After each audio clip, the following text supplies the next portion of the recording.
Today on Public Eye News, Michigan State Police posts band together to participate in National Drug Take-Back Day. But first, we'll have everything you need to know about improvements coming to a school in Menominee. Coming up, Beck Brearley will have your weather forecast where we'll look into conditions for the next couple days, and later Luke Niddle will bring you today's sports breakdown. I'm Reed Hall. And I'm Bradley Seaborg, and this is Public Eye News.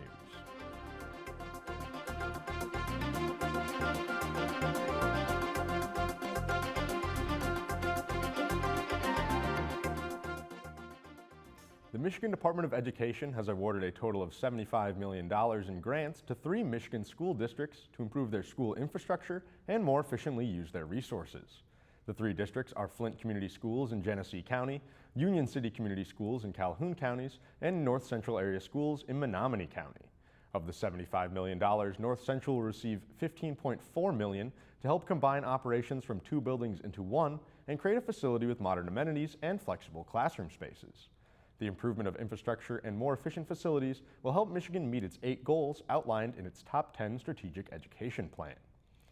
And the Michigan House has passed a bill cracking down on fentanyl trafficking after suffering 2,287 opioid-related deaths in 2023. The bill passed through the House with broad bipartisan support after fentanyl deaths increased by 250% from a decade earlier. Fentanyl and opioid-related deaths are an issue statewide, with Rapid River alone recording 5 deaths in just the past 5 years. State Representative Dave Preston says that, quote, increasing penalties for fentanyl traffickers will show criminals that they are not welcome in our communities.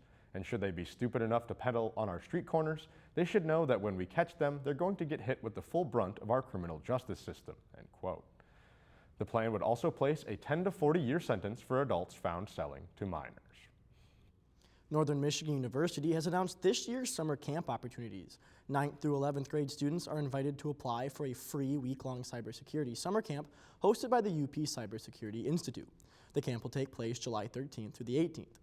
NMU is also offering a week-long environmental camp July 20th through the 26th for 10th through 12th graders. The camp costs $849, and campers can expect to canoe the Autrain River and examine local rock outcrops. NMU Seaborg Center is also excited to announce their Summer of STEM program that includes a summer college for kids for those K through 6 and Camp Infinity for girls 5th through 8th. Summer college for kids will run at the end of June and early July, while Camp Infinity will be held at the end of July. For more information on all the available camps, visit news.nmu.edu. And it's once again that time of year where the NMU seniors prepare to walk the stage to end their undergraduate career. This year's commencement ceremony will take place on May 3rd at 10:30 a.m. in the Superior Dome. The ceremony is free and open for all the public to attend. This year's keynote speaker will be Leah Hocking, a former NMU theater student and Broadway veteran. Hocking will also receive an honorary Doctor of Theater Studies degree. She's best known for her Broadway roles as Sheridan in Mamma Mia and Marty in Grease. NMU student commencement speaker is Rosalvo Brito, a criminal justice major minoring in Spanish. Brito is a first-generation college student, attributing many personal experiences to how she made her way to Northern. If you're unable to attend, you can still catch all the action right here on WNMU TV. And every year in Marquette, Presque Isle Park is home to a blue salamander migration. Community members are welcome to watch the salamanders on their journey, but some may not know its significance. With more on this, here's Public Eye News reporter Bianca Kroll. From mid-March into early April, small amphibians called the blue-spotted salamanders start their great migration across Peter White Drive to spawning pools. But why has this event become so important to the salamanders? So why is migration important for the salamanders? It's really important because it's how they breed. So salamanders live under the ground in tunnels and under logs most of the year, but during their reproductive season, they need to get to water. And so they go to fishless ponds where they can reproduce, so salamanders can swim. I think a lot of people don't really recognize that. So they migrate to the ponds where they can find a mate and reproduce and lay eggs. And then they get out of the water and walk back to under the forest. But their larvae have to spend most of the summer, the eggs, and then they will hatch into aquatic larvae. And so they'll spend most of the summer in those ponds. So yeah, they have to migrate, otherwise they can't make babies. In 2020, the Leonard Lab worked with Superior Watershed Partnership and the City of Marquette on a conservation project for the blue-spotted salamanders. This introduced Team Sally, which was NMU students who helped out counting salamanders and even being a steward to show the public how to respect the salamanders and their migration. Reporting from Marquette, Michigan for Public Eye News, I'm Bianca Kroll. Now don't touch that dial. Beck Brearley will be back with a weather report you won't want to miss. Stay tuned.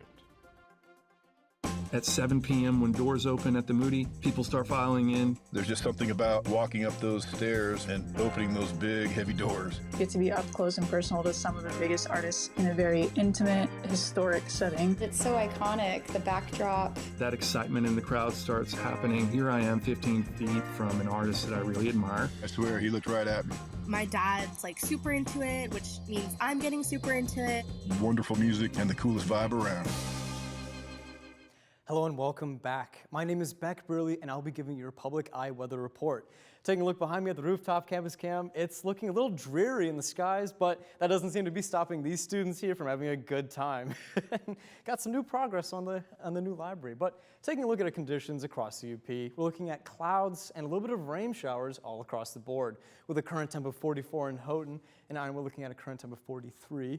And in Iron Mountain, it is 46. Down Menominee, it is 45 with some rainy conditions.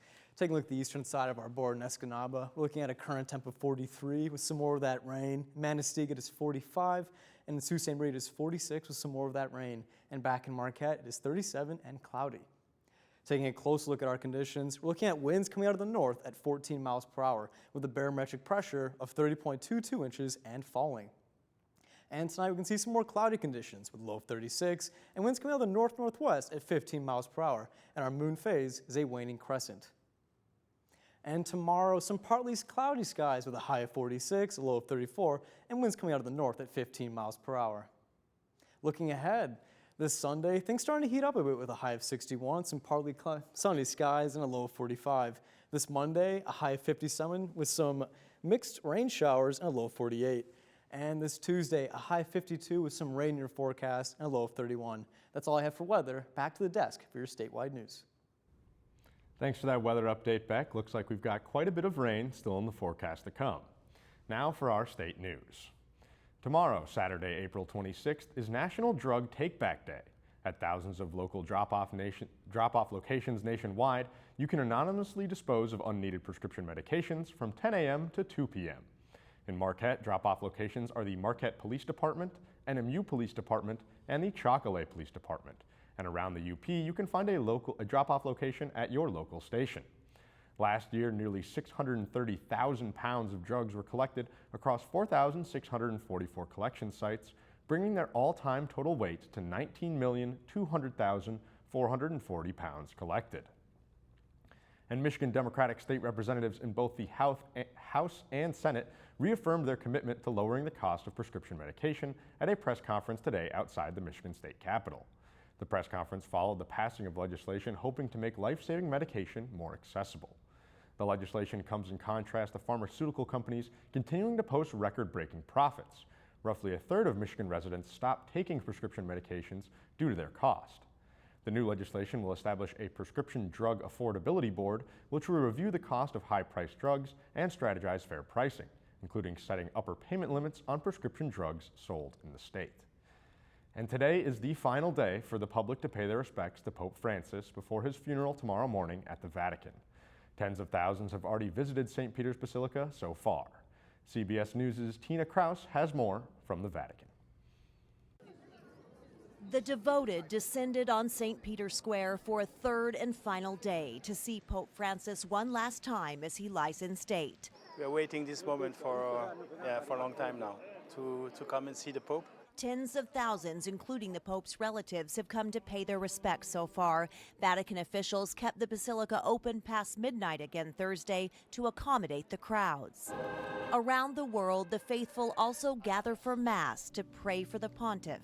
With much of tomorrow's funeral ceremony taking place outside, a massive security operation is underway as 174 dignitaries are expected to attend. Snipers will be on the rooftops, drone detecting technology is in place, and more than 8,000 security forces will patrol the streets. The Vatican has released an image of Pope Francis's tomb made from marble with the simple inscription Franciscus. The Pope also approved a break in tradition just last year, removing the centuries-old practice of popes being buried in 3 coffins.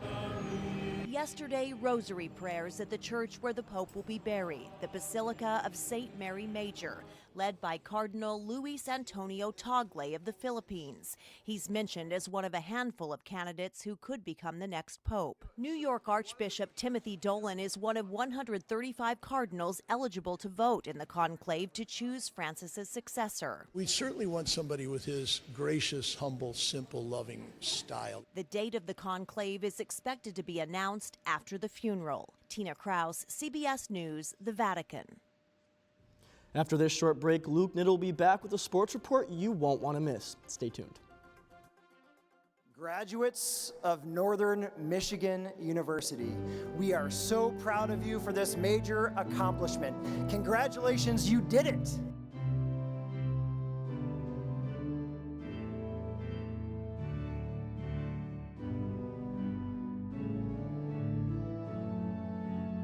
Watch NMU's 2025 Spring Commencement here on WNMU TV, Saturday, May 3rd at 10:30 a.m. Welcome back to Public Eye Sports. I'm your host, Luke Niddle, and I'll be taking you through our last breakdown of the semester. Leading off with the bright lights, the NFL Draft kicked off Thursday night for the first time ever in Green Bay. The first night of the draft saw an estimated 205,000 fans attend, just under double the Green Bay population of 107,000. As expected, Cam Ward went first overall to the Titans and became the first Miami Hurricane to be selected number 1 since Russell Maryland in 1991. The draft also included a number of other firsts, one of which saw the Packers taking Texas receiver Matthew Golden 23rd overall. Golden becomes the first wide receiver Green Bay has picked in the first round since Javon Walker in 2002. Rounds 2, 3, and 4 will continue the draft frenzy today, and tomorrow we'll conclude the draft with rounds 5, 6, and 7. And speaking of the bright lights, the Wildcat Awards were held Thursday with all teams recognized. Notable award winners include Leo Knowles earning male MVP honors for his monster campaign in the pool. Adding to his trophy case, Knowles was named the GLIAC Male Swimmer of the Year, won 5 gold medals, and earned the fastest 100-meter freestyle time in all of Division II. Female MVP went to Elise Wolfrath for her accomplishments on the track after she earned some hardware with the GLIAC Championship title in the 60-meter hurdles and finishing 13th overall at the NCAA Indoor Championships. Women's basketball head coach Casey Thousand was nominated for Coach of the Year honors after guiding the program to 23 wins this season, the most since 2000. And ending off with some more Wildcat action, the lacrosse team closes out their 2025 season with senior night tomorrow. A rematch of a few weeks ago, the Concordia St. Paul Golden Bears will visit the Superior Dome for both squads' final regular season game. Northern will be recognizing a total of 7 seniors, being Maddie Bast, Cameron Meyer, Dana Carlson, Olivia Rose, Peyton Smith, Taylor Priestley, and Nora Bates. NMU will once again be led by the ever-electric Josie Likoski, who leads the GLIAC in goals with 63 total. Tomorrow's contest kicks off at noon, which you can catch on Flow Sports. That's all I have for sports. Back to the news desk. Thanks, Luke, for that sports report. Pretty exciting night at the NMU Wildcat Awards, wouldn't you say, Brad? I would say so. I'd like to give a special shout out to the NMU men's Alpine team, who won Team of the Year, and Kyan Hockey, who won Newcomer of the Year. But Reed, I think you have one more thing for us. Yes, thanks, Brad. I would like to take a moment to thank our graduating seniors who have been a part of Public Eye News. They include myself, Bradley Seaborg, Beck Brearley, and Nadia Kananchuk. And this is not only our last show, but the last newscast of Public Eye News for the semester. From the entire crew here at WNMU, thanks for watching, and we'll see you in September.